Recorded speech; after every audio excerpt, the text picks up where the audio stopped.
At some point or the other, you've probably written a bio for your social media profiles. Through these bios or short summaries, we try to convey what we think about ourselves or what we'd like someone else to know about us. In other words, we describe how we perceive ourselves.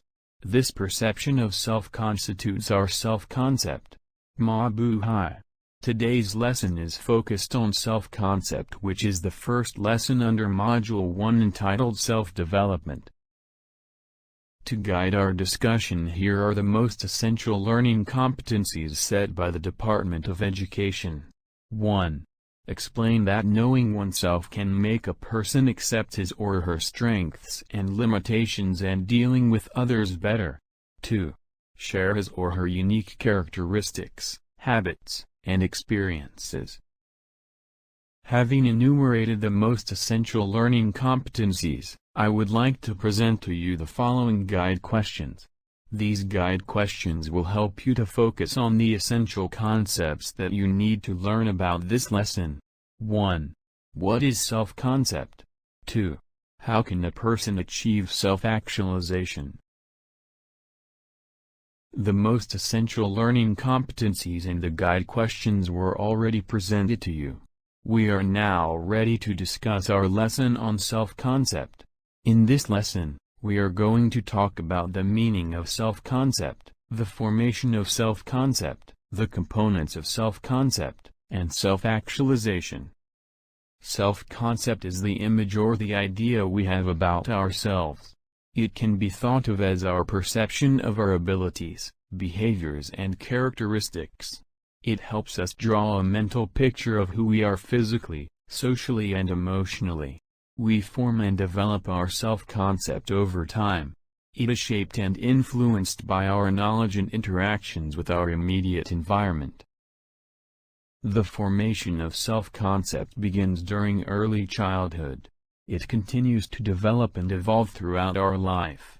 Our self-concept can affect various aspects of our lives, including our careers. Most theories suggest that there's a strong relationship between self-concept and our motivation levels at work. In an organization, people take on projects, work towards different goals and make choices that drive the business. We generally direct our efforts to complete projects and achieve milestones. By accommodating these external changes, we make room for personal growth. It can be said that our workplace behavior is tied to our view about ourselves, who we are and what we want to achieve. The self-concept is an important term for both social and humanistic psychology.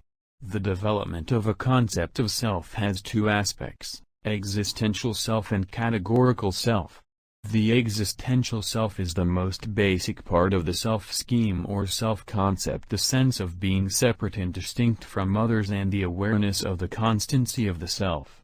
The child realizes that they exist as a separate entity from others and that they continue to exist over time and space. Awareness of the existential self begins as young as 2 to 3 months old and arises in part due to the relation the child has with the world. For example, the child smiles and someone smiles back, or the child touches a mobile and sees it move. The categorical self allows the individual to realize that he or she exists as a separate experiencing being. The child next becomes aware that he or she is also an object in the world. Just as other objects including people have properties that can be experienced big, small, red, smooth and so on, so the child is becoming aware of himself or herself as an object which can be experienced, and which has properties. The self too can be put into categories such as age, gender, size or skill. Two of the first categories to be applied are age, I am 3, and gender, I am a girl. In early childhood, the categories children apply to themselves are very concrete, for example, hair color, height and favorite things. Later, self-description also begins to include reference to internal psychological traits, comparative evaluations and to how others see them. The influential American psychologist Carl Rogers was the first to discuss the components of self-concept in 1959. He wrote about three major components: self-image, self-esteem, and ideal self. Self-image is how we view ourselves. Our self-image is a combination of different attributes such as personality traits, social roles, and physical attributes. A person's self-image is affected by many factors, such as parental influences, friends, the media, etc. Self-esteem is the value that we place on ourselves. Our self-esteem often depends on how we evaluate ourselves. In other words, we make personal comparisons and validate how others respond to us. For example, when our managers respond favorably to our achievements, we are encouraged by our performance and our self-esteem grows. The ideal self is centered on how we wish we could be. For example, if our goal is to lead a large team someday, we create an ideal self and make a checklist of goals we want to work towards. We may direct all our efforts towards achieving that ideal version for ourselves. Carl Rogers is a humanistic psychologist, who believed that humans have one basic motive, that is the tendency to self-actualize. An individual is unique, and he or she is meant to develop in different ways according to his or her personality. Rogers believed that people are inherently good and creative. They become destructive only when a poor self-concept overrides the valuing process. Carl Rogers believed that for a person to achieve self-actualization they must be in a state of congruence. This means that self-actualization occurs when a person's ideal self is congruent with his or her self-image. Rogers describes an individual who is actualizing as a fully functioning person. The main determinant of whether we will become self-actualized is childhood experience.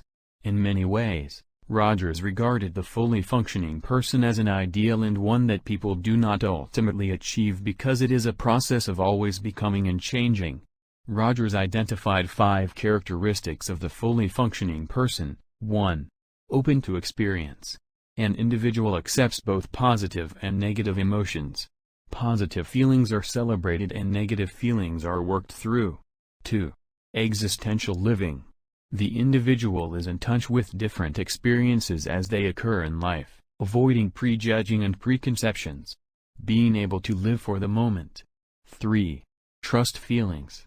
The individual pays and trusts his or her feelings, instincts, and gut reactions. He or she trusts himself or herself to make the right choices. 4. Creativity. Creative thinking and risk-taking are features of a person's life. A person does not play safe all the time. This involves the ability to adjust and change and seek new experiences. 5. Fulfilled life. A person is happy and satisfied with life, and always looking for new challenges and experiences. For Rogers, fully functioning people are well-adjusted, well-balanced, and interesting to know.